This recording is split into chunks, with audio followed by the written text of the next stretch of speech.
shout out to uh, people that have been talking about EB, about his presence is being needed. They even was talking about, can we get EB back to coach during the playoffs? And we were talking about this, Marcus. We were talking about it online. We were talking about it on Twitter, right? It's a topic tonight for sure. Absolutely. Absolutely. So here's the thing.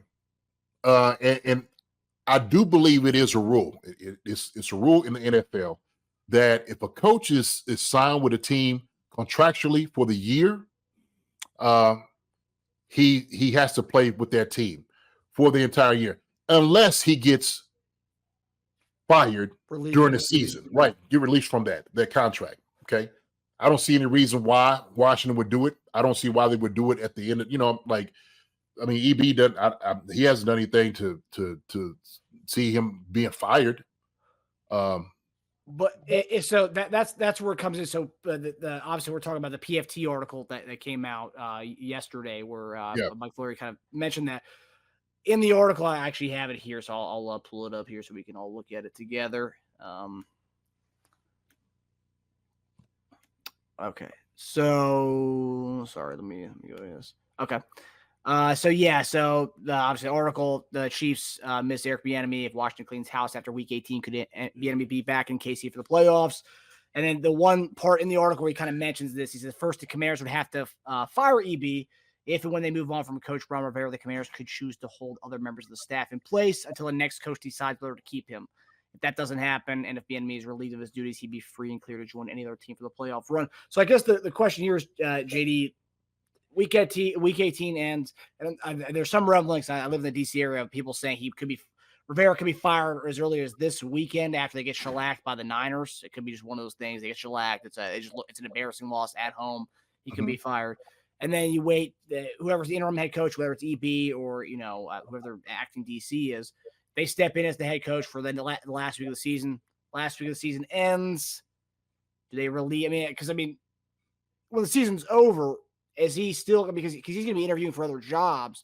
I mean, where does his contract lie at that point as far as being once the head coach is gone, season ends, then interviews begin as far as the next coaching staff. So I guess, is he technically a free agent once the season's over?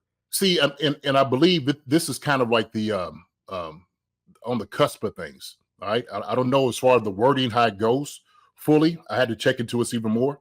But to me, if you make it all 18 games, right, I think that's saying, okay, you finished 18 games.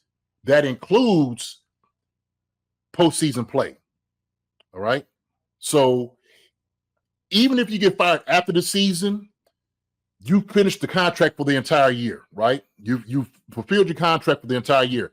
That 18th game or the 18th week is saying you have, I guess, committed for the entire year to that team. You follow what I'm saying? Right. Because if that's not the case, then every guy that gets fired, and I say maybe during the season, if it's happened during the season, I think you become kind of a free agent. That's what I'm thinking. I'm believing, right? Because if not, what's stopping other teams? Let's just say, and I made this point last night. What's stopping from other teams saying, look, let's say a coach came from a great team. We know they're not making the playoffs, but we can utilize what he has at the end of, for the playoffs. Why don't we just get him and just employ him or have him being a consultant for these next 4 weeks, right? It's almost like they would be mercenaries. It's almost like you're getting double pay in a sense. Coaches could kind of take care of their guys the way they want to. So I think the whole year contractually would have to, that would be applied if I'm not mistaken. So I'm not sure about that, but I think that's the way it works. Because then, like I said, what stops somebody from bringing somebody in each time? And I think it goes into like the tampering part of it, okay? Because that's part of like what you do. You don't want to talk to somebody beforehand. Right. He gets fired. Is that necessarily tampering? So I'm not quite sure. But that is something we had to delve into a little bit more. Here's the thing. Here's another issue I have. I said I don't think it'd be prudent to do this. Even though we know EB, Okay. We were very familiar with him, really good friends with EB. He's family. Would that upset some of the things that's been going on in the building? I don't know. Especially you've been at another team all season, doing it your way, the way you want to do things, and now you come back. It's going to be a little tough to kind of sit there and in a position, possibly. Maybe we had to take a back seat, or you coming in, maybe calling plays. I don't know. I don't know how that dynamic will work. Will somebody else feel some type of way about it? I'm sure somebody feels some type of way. Making not getting the jobs done. That might be somebody crossing their arms like, I'm not with this. Okay. Well, you ain't with it. You should have got your job done. That's the way it works. I mean, Mahomes has made comments at the press conferences like over the last few weeks about how EB held everybody accountable. Make sure everyone did their jobs and stuff. So, Mahomes isn't taking subtle disses and subtle jabs at Nagy, but he's stating the facts of what EB did for the team and did for the skill players and the offense in general. So, I will say this though, and that's if EB. So obviously going back to that, if EB is relieved of duties, because after when a head coach is fired and the staff kind of I think it's up to the team can say they can relieve everybody of duties, and then EB can go back to be a consultant or whatever he wants to do if the Commanders should relieve him of duties when the season's over. So that's one part of it. But if he comes back, I don't know if I don't think he'll be the play caller right away. The one thing, if that were to happen, right? If that's signed on and the Commanders say, out of goodwill, hey, we're going to interview you to be our head coach when the season's over. But for right now, we'll relieve you of your duties so you can go do that. Maybe compete for a championship. And I don't know. I think Josh Harris may want to have some kind of goodwill with the EB if they plan on interviewing him, because I do think he'll get some looks this offseason, especially with the first half of the season, the way the Commanders' offense looked.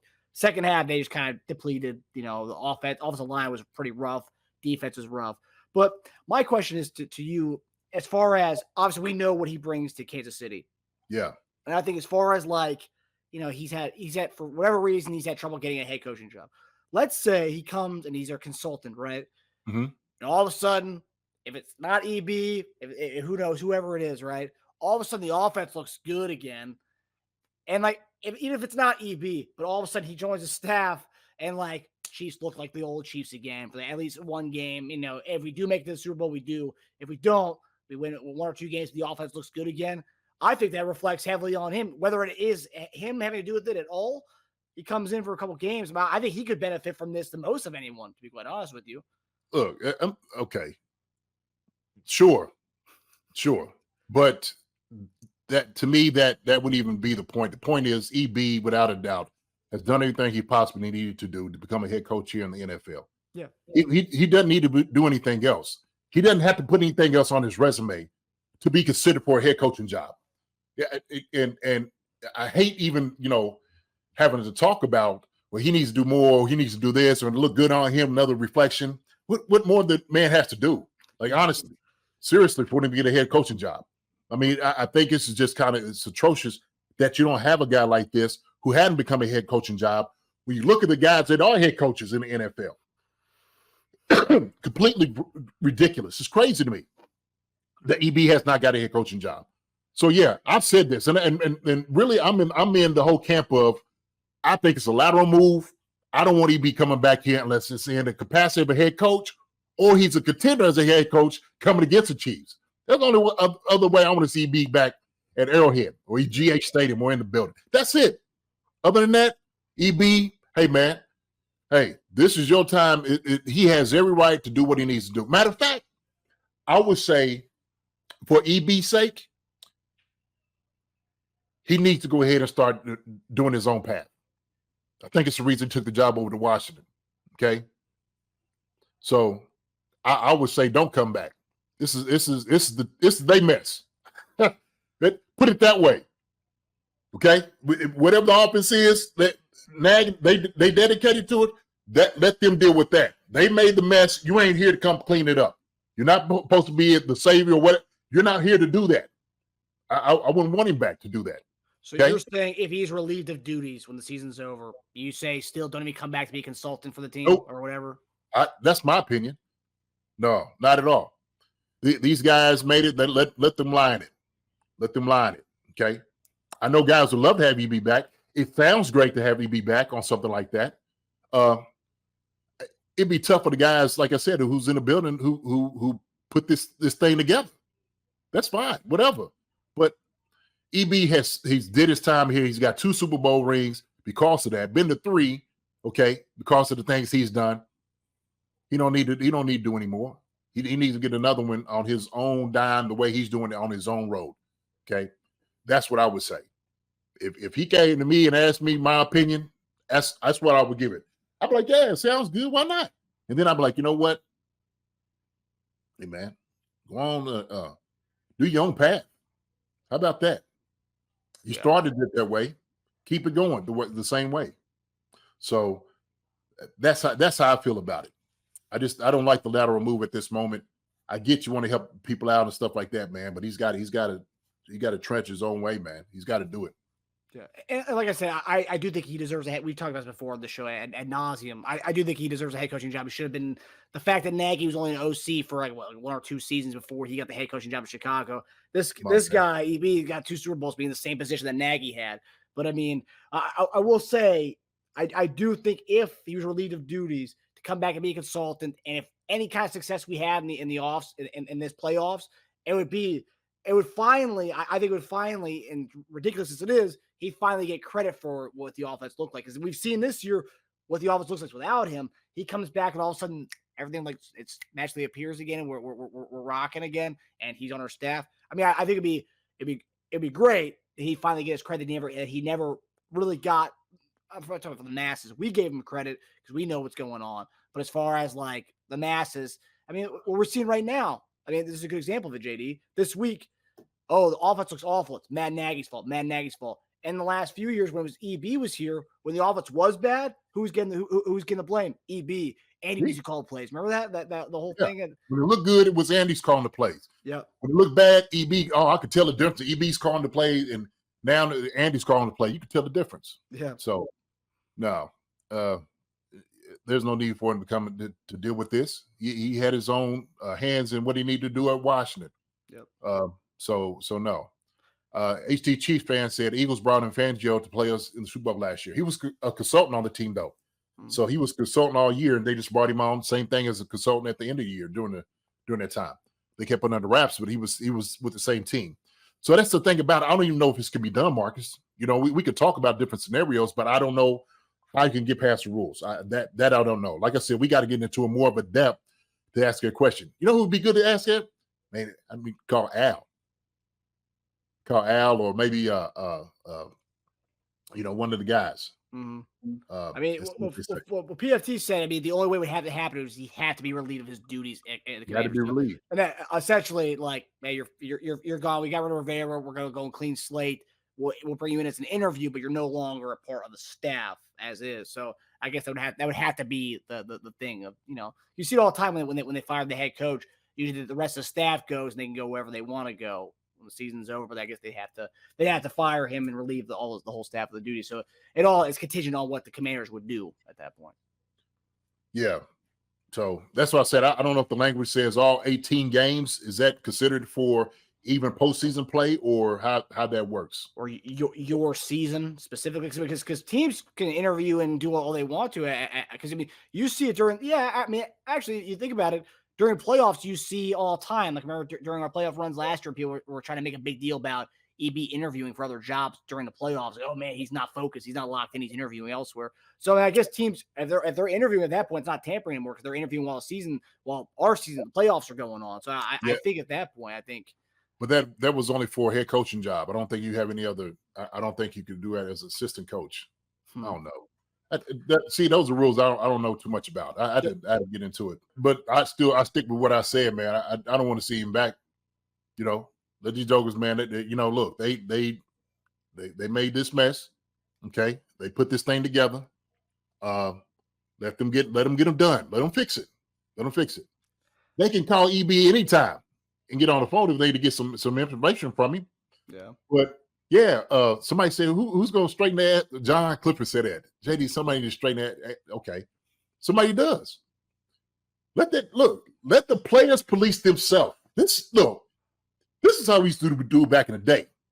Okay, the locker room would police itself. Period. Bottom line. When I had to take a coach to do it. The reason EB's good for that, because EB played in an era that the teammates police themselves. The locker room policed itself. That's the way that works. So EB, that's what he has. He has that. That's his history. Okay, he comes from that type of school. So if guys are messing up, guys are gonna get it straightened out. Guys are gonna get it handled. And so, back in the day, man, jokers might get snatched up. It's the way it was. Okay, different era now. It's different type of deal. Different type of deal. So hopefully we got some guys getting somebody's tail. Usually it might take an offensive lineman to do it, or D lineman. Shoot, if you want the bad guy, let it be Chris Jones. Let it be somebody like that.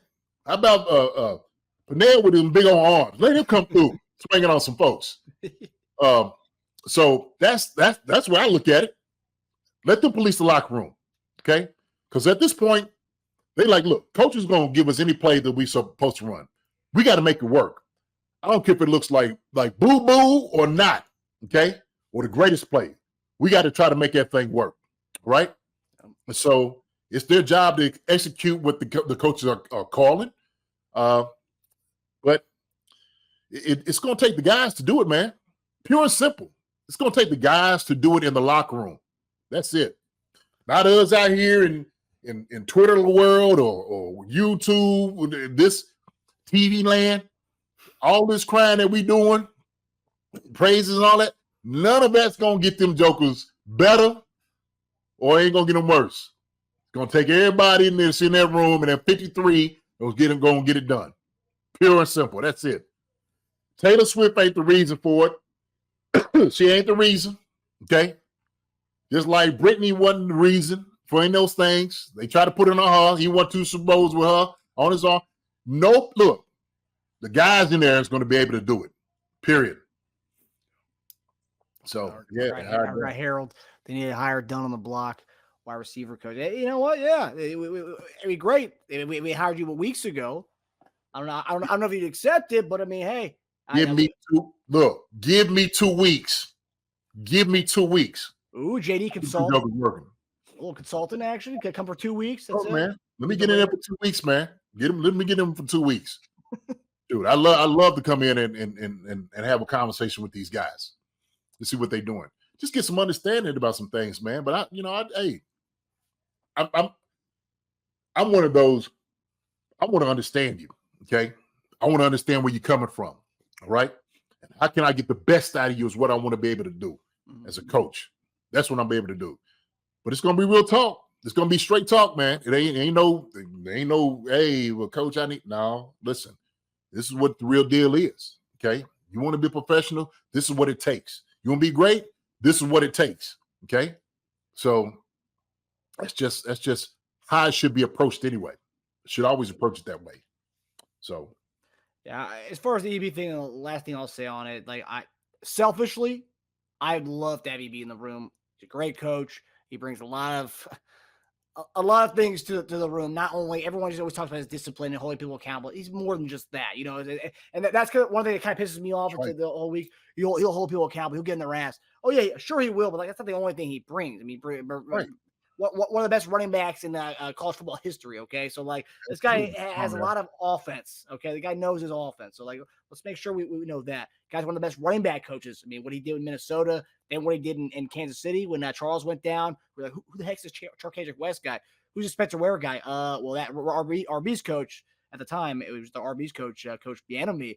This guy put all these guys up there and made them do their thing. So he's more than just holding guys accountable. He's a good coach. So obviously, selfishly, I'd love to have him back in the room, but you bring up some great points as far as the lateral moves. No need. Just go get ready for these interviews you're about to have this offseason with Chicago and all these other teams are going to be knocking on his door, I think. No doubt. No doubt about it, man. Great guy, man. I know EB. Good dude all the way. So good people, man. That's my brother. We always get love when we see each other. I told you, man, we was up in Philly together. driving around talking to him. EB, man, that's my boy. That's my boy. Did he put you? I remember one of the first conversations we had about EB. You said that he put you on one of that artist AJ Plus. Oh yeah, I put him onto it. Oh, you put him onto it. A plus, yeah. Yeah, he came to me, man, JD, man, you put me on at A plus, man. We was bopping it one time. We was in the car. I'm like, yeah, he was like, yeah, I remember that, man. We was going. That's funny. So, yeah, he be good people. So we got a comment here from HD Chiefs fan. You cannot call yourself a professional if losing one coach causes you to not be able to do your job. Accountability of oneself makes a professional. That's good. That's wise words right there, JD. What do you think about that? I agree. I agree to an extent, because I believe that everybody needs a coach. Everybody needs an accountability partner sometimes. And even if you're a professional, you might possibly need it. And so you start looking at some of these guys that play at a high level. TB12, Tom Brady, he had his guy, okay? He had to do the work to TB12. So sometimes great players, they need somebody accountable, okay? These things, people just don't happen, these things by just wake up great and just do it alone. There's sometimes an motivator, somebody else can motivate you to get you to where you need to go. And sometimes we can hit, a ceiling, but you see somebody else that can see it in you, like I was saying before. Hey, you got 40 catches this year. You're an 80 catch guy. You're an 80 catch guy. That's the type of guy I would be. That's the type of coach I would be. I'm gonna try to get it out of you. If I'm sitting there saying, like, look, man, don't set them on the 60. Let's go get 80 or 90 this year. Why aren't we doing it? And don't think you're gonna keep doing the same thing you was doing and catching 60 balls. You're gonna be doing something different with me to catch the 90. That's the way it's gonna work. Okay. We're gonna work in practice. After practice, you're gonna get tired of me. But guess what? Daggone, I'm gonna get you right. I'm gonna get you ready. I'm gonna get you better.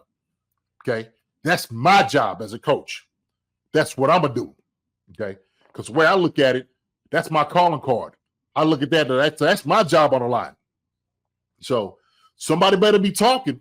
I'm telling you, because at the end of the season, there's going to be a whole lot of doors shutting on some folks.